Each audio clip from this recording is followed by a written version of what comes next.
Lord వనరా చేతి నేర్పే పాఠం ఈ కార్యక్రమంలో ఈ రోజు మనం ఎలియాజరు జీవితాన్ని చూడబోతున్నాం. ఎలియాజరు పేరుకు అర్థము నా దేవుడే సహాయము అని. ఎలియాజరు యజమానుడు అబ్రహాము. ఎలియాజరు ఊరి పేరు దమస్కు. అయితే అబ్రహాము పంపినప్పుడు ఈయన అరణ్యహారాయిము అనే పట్టణానికి వెళ్ళాడు. ఇస్సాకుకి భార్యని వెతకడానికి ఎలియాజరు వెళ్ళడం జరిగింది. ఎలియాజరు మొదటి స్థితి మనం గమనించినట్లయితే ఆయన ఒక దాసుడిగా మనం చూడొచ్చు. ఆదికాండము 15వ అధ్యాయం 2వ వచనంలో అందుకు అబ్రాహాము ప్రభు అయిన యెహోవా నీకేమి ఇచ్చిననేమి, నేను సంతానము లేనివాడినై పోవచ్చున్నానే, దమస్కు ఎలియాజరే నా ఇంటి ఆస్తికర్తగును కదా. అంటే అబ్రహాం ఇంటిలో దాసుడిగా ఉన్నాడు, ప్రధాన దాసుడు ఉండొచ్చు.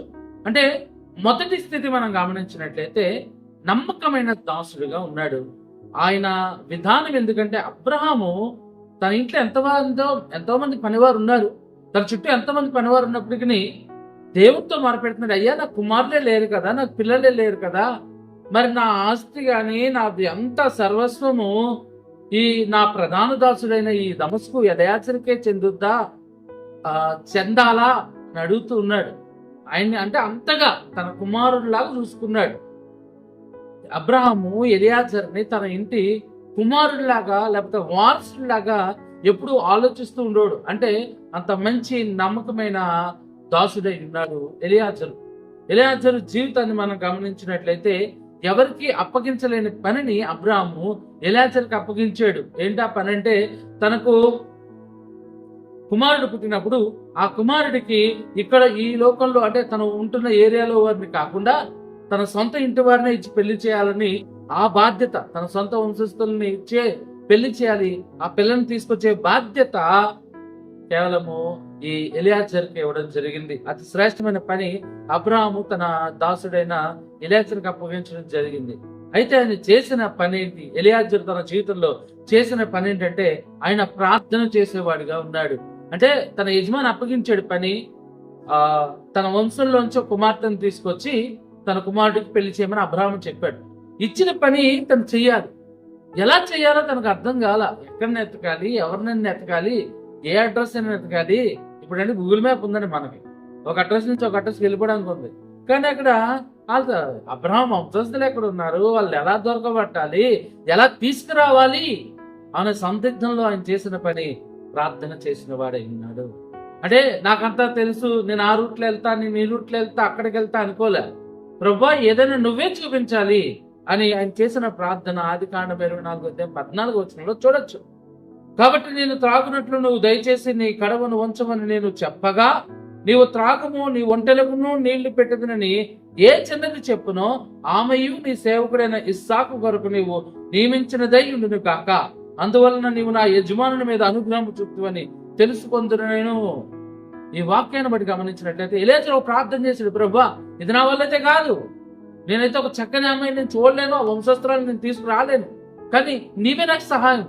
ఏంటంటే నా యజమాని ఇంటికి కావలసిన ఆమె ఒక అనుకువ కలిగిన ఆమె కావాలి, ఒక తగ్గింపు గుణం కలిగిన ఆమె కావాలి, సేవా దృక్పథం కలిగిన ఆమె కావాలి. కాబట్టి అని ఈయన ప్రార్థన చేసాడు. ఏమనంటే, ప్రభువా ఇదిగో ఈ వస్తున్న స్త్రీలు ఎవరైనా సరే నాకు నీళ్లు పట్టమని, నీళ్లు తాగడానికి నీళ్లు ఇవ్వమంటాను, అయితే నీకే కాదు నీ ఒంటెలకు కూడా పోస్తానని ఎవరైతే అంటారో వారే నా యజమాని యొక్క కుమారుడిగా భార్యగా నేను ఆలోచిస్తాను, అలా నువ్వు చెయ్యి అని ప్రణాళిక చేసుకుని ప్రార్థన చేశాడండి. అంటే నీ ముందుంచిన గురి నీకు తెలియనప్పుడు, నువ్వు చేయవలసిన పని నీకు ఎలా చేయాలో తెలియనప్పుడు నువ్వు చేయవలసింది ప్రార్థనే. నీ జీవితంలో ముందు కొనసాగుతున్నప్పుడు అనేక ఆటంకాలు వస్తూ ఉన్నాయంటే, ఆ ఆటంకాలని దాటాలి అంటే, ఆ ఆటంకాలని నువ్వు దాటి ముందుకు కొనసాగాలంటే నీకున్న మార్గము ప్రార్థన ఒకటే. ఇక్కడ ప్రధాన దాసుడైన ఎలియాజర్కి ఎలా ముందుకు కొనసాగాలో తెలియనప్పుడు తన ప్రార్థన చేశాడు, ప్రతిఫలాన్ని పొందుకున్నాడు. ఈ రోజు నీ జీవితంలో, నా జీవితంలో మనం ముందుకు కొనసాగుతున్నప్పుడు ఎటు వెళ్ళాలో తెలియదు, ఏం చేయాలో తెలియదు, మొత్తం సందిగ్ధమైపోయిన సమయంలో మన దగ్గర ఉన్న అస్త్రం ఒకటే, ప్రార్థన. దేవుడు ఎలియాజరు జీవితంలో కార్యం చేసినట్లుగా నీ జీవితంలో, నా జీవితంలో కూడా ప్రార్థన చేస్తే కార్యము చేయవాడై ఉన్నాడు. నీవు ఏ మార్గంలో వెళ్ళాలో, ఎటు వెళ్ళాలో మార్గము చూపువాడు ఆయన అయి ఉన్నాడు. ఇక్కడ మన జీవితాల్లో ఒక భయంకర పరిస్థితులు వచ్చినా, చీకటి పరిస్థితులు వచ్చినా, ఎదుర్కోలేని పరిస్థితులు వచ్చినా, ఏం చేయాలో తెలియని పరిస్థితుల్లో ప్రార్థన చేస్తే దేవుడు విజయాన్ని ఇస్తాడు. దేవుడు ఇచ్చే విజయం మామూలుది కాదండి. అద్భుతమైన కార్యములు చేయవాడు దేవుడు. ఇక్కడ ఎలియాజరుకు ఏం చేయాలో తెలియని పరిస్థితిలో ఆయన ప్రార్థన చేశాడు. ప్రభువా, ఇగో ఒంటె నీళ్ళే, నాకు నీళ్ళు అడిగితే నాకును ఒంటెలకు నీళ్ళు ఎవరైతే పోస్తారో వారే నా యజమాని యొక్క కుమారుడికి భార్య అవుతుంది అని ప్రార్థించినట్లుగానే దేవుడు ఆమె నడిపించాడు. రెబ్కాను నడిపించాడు. ఆమె అడిగినట్లుగా అయ్యా నాకు నీళ్లు పోయేది ఆమెను అడిగినాక ఆమె ఆయనకే కాదు ఆ ఒంటెలో కూడా నీళ్లు పోసిన విధానాన్ని మనము చూడొచ్చు. అప్పుడు వాళ్ళ ఇంటికి వెళ్ళి ఇదంతా చూసినప్పుడు అయితే గమనిస్తే దేవుడు నడిపించాడు కానీ ఎలియాజరు దగ్గరికి. అయితే చేయని పని తన జీవితంలో అంటే బాధ్యతను నిర్లక్ష్యం చేయలేదు. ఆయన పెద్ద బాధ్యత, దీన్ని ఎవరు చేస్తాడులే అని ఎలియాజరు అనుకోలే. తన యజమాని ఎంత నమ్మకంగా, అరే తనకు ఒక అంటే తన కొడుకు భార్యను తీసుకురామనే బాధ్యత, గొప్ప బాధ్యత నాకు అప్పగించాడు. ఎవరిని పట్టాలని తీసుకెళ్దాం, లేకపోతే నాకు తెలిసిన వాళ్ళని తీసుకెళ్దాం అనేది ఎరగల. ఇచ్చిన బాధ్యత ప్రకారం ముందుకు కొనసాగాడండి. కొనసాగిన తర్వాత ఇంటి వారిని ఒప్పించి వారితో ఉండి అంటే అక్కడ ఉండి గడిపి వారు వచ్చే వరకు అక్కడ ఉన్నాడు. అని గమనించినట్లయితే ఒకవేళ అక్కడ గమనించి ఆదికాండం 24:41 వచ్చిన నీవు వంశస్థుల ఎదుకు వెళితవా, ఈ ప్రయాణం విషయంలో ఇక నీకు బాధ్యత ఉండదు. వారు ఆమెను ఈయని ఎడల కూడా ఈ ప్రమాణ విషయంలో నీకు బాధ్యత ఉండదని చెప్పాను. అబ్రాహాము చెప్పాడు, అయ్యా నువ్వు నా వంశస్థుల ఎద్దుకు వెళ్ళావనుకో, ఒకవేళ వాళ్ళ పిల్లని ఎవరన్నారు అనుకో, ఈ ప్రమాణానికి నీకు నీ బాధ్యత ఉండదులే అని చెప్పినప్పటికీ తను నిజంగా రెబ్కాను కనుక్కున్నాడు. తనకిచ్చిన బాధ్యతలో 100% పెట్టగలిగాడు. తనకిచ్చిన పనిలో 100% తను ప్రూవ్ చేసుకోగలిగాడు. ఆ రెబ్కాని దగ్గర నుండి అక్కడి నుంచి తీసుకురావడం జరిగింది. నాహోరుకి మిల్కాకు పుట్టిన కుమారుడైన బెతీయేలుకు పుట్టిన రెబ్కాను అందరినీ లాబాను వీళ్ళందరినీ ఒప్పించి రెబ్కాను ఇస్సాకు దగ్గర తీసుకురావడం జరిగింది. ఎలియాజరు జీవితాన్ని మనం గమనిస్తే కడపటి స్థితి ఒక నమ్మకస్తుడిగా నిలిచిపోయాడండి. తన జీవితంలో ఏదైతే ఆ అబ్రహాం ఆలోచించాడో ఆ అన్ని విషయాల్లో తనకిచ్చిన బాధ్యత 100% నిర్వర్తించి నమ్మకస్తుడిగా నిలిచిపోయాడు. తన ప్రధాన దాసుడికి నీ చెయ్యి నా తొడ కింద పెట్టుము అని వాగ్దానం చేయించుకున్నాడు, ప్రమాణం చేయించుకున్నాడు అబ్రహాం.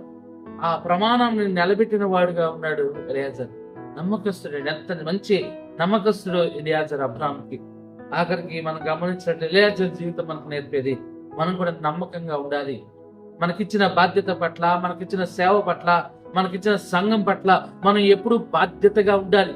బాధ్యరహితంగా మనం ఉండకూడదు, బాధ్యత కలిగిన వారంగా ఉండాలి. మనకిచ్చిన సంఘం పట్ల, మనకిచ్చిన పరిచర్య పట్ల, లేకపోతే నీకు కలిగి ఉన్న తలాంతుల పట్ల, నీ సంఘములో కానీ నీ చుట్టూ ఉన్న వారితో కానీ నీకున్న పరిస్థితుల్లో కానీ ఎప్పుడు నమ్మకంగా ఉండాలి. నీకు ఇచ్చిన పని ఏదైనా సరే ఆ పనిలో 100% ఇవ్వగలగాలి. నీ శక్తికి మించిన స్థాయిలో నువ్వు పనిచేయగలిగితే ఖచ్చితంగా నువ్వు నమ్మకంగా ఉండగలుగుతావు. అప్పుడు నమ్మకంగా ఉంటేగానే నమ్మకమైన వారికి మెండిన దీవెనలు మెండుగా కొమ్మరించుకోను. యేసుక్రీస్తు వారు కూడా మత్తయి సువార్త 25:21 అతని యజమానుడు బల నమ్మకమైన మంచి దాసుడా, నువ్వు కొంచెంలో నమ్మకంగా ఉంటేవి నిన్ను అనేకమైన వాటి మీద నియమించును. నువ్వు కొంచెం నమ్మకంగా ఉంటే చాలు, దేవుడు నిన్ను అనేకమైన వాటి మీద నుంచి చూపబడుతున్నాడు. కాబట్టి ఈరోజు ఎలియాజరు జీవితం మనకు నేర్పుతుంది ఒకటే, నువ్వు నమ్మకంగా ఉండగలిగితే నీ జీవితంలో అద్భుతాలు చూస్తావు.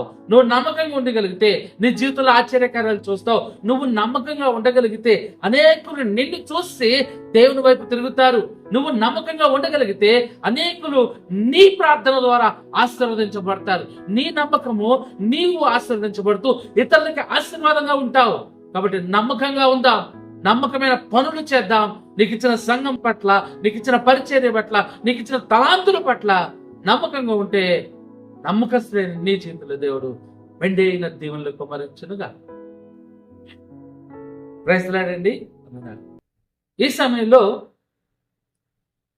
ఎలియాజరు జీవితంలో నుంచి కొన్ని ప్రశ్నలు అడగడం జరుగుద్ది. మీ సమాధానాలు తెలియచ్చు. ఎలియాజరు ఎవరి దాసుడు? మొదటి ప్రశ్న, ఎలియాజరు ఎవరి దాసుడు? రెండో ప్రశ్న, ఎలియాజరు పేరుకు అర్థము ఏమిటి? రెండవ ప్రశ్న, ఎలియాజరు పేరుకు అర్థం ఏమిటి? మూడో ప్రశ్న, ఎలియాజరు సొంత ఊరు పేరు ఏమిటి? మూడో ప్రశ్న, ఎలియాజరు సొంత ఊరు పేరేమిటి? నాలుగో ప్రశ్న, ఎలియాజరు అబ్రహాము మాట నెరవేర్చడానికి ఏ ఊరు వెళ్ళాడు? నాలుగో ప్రశ్న, అబ్రహాము మాట నెరవేర్చడానికి ఎలియాజరు ఏ ఊరు వెళ్ళాడు? అబ్రహాము మాట కొరకు ఎవరిని తీసుకొచ్చాడు ఎలియాజరు? 5వ ప్రశ్న, అబ్రహాంకి ఇచ్చిన మాట కొరకు ఎవరిని తీసుకొచ్చాడు ఎలియాజరు? మీ సమాధానాలు తెలియజేయండి కామెంట్ రూపంలో. ప్రాముఖ్యంగా ఈ వీడియో చూడగలిగితే ఈ సమాధానాలు మీకు దొరుకుతాయి. వందనాలు. ఇంకా సబ్స్క్రైబ్ చేసుకోలేదా? ఇప్పుడే సబ్స్క్రైబ్ చేసుకోనండి, లైక్ చేయండి, మీ యొక్క అమూల్యమైన కామెంట్ని తెలియచేయండి, మీ ప్రార్థన వస్తువులు కూడా కామెంట్ రూపంలో తెలియచేయండి. ప్రాముఖ్యంగా ఈ వీడియోని ఇతరులతో షేర్ చేసుకోండి. వందనాలు.